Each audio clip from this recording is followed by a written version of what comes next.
Qovulmuş şeytandan Allaha sığınıram. Allah sizi heç bir şey bilmədiyiniz halda analarınızın bətnlərindən çıxartdı. Şükür edəsiniz deyə Allah sizə qulaqlar, gözlər və qəlb bəxş etdi. Nəhl surəsi 78-ci ayə. Görmə hadisəsi çox mərhələli şəkildə reallaşır. Görmə əsnasında hər hansı bir cisimdən gələn işıq seli gözün önündəki büllurdan qırılaraq keçir və gözün arxa tərəfindəki retinaya tərs olaraq düşər.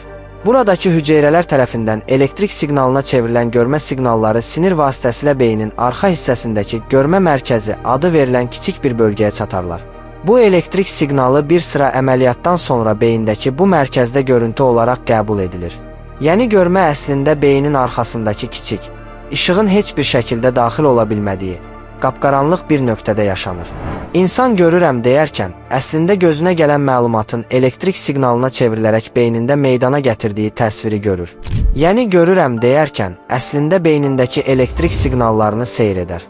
Oxuduğunuz kitab, üfüqə baxdığınız zaman gördüyünüz uçsuz-bucaqsız mənzərə də bu kiçik yerdə meydana gəlir.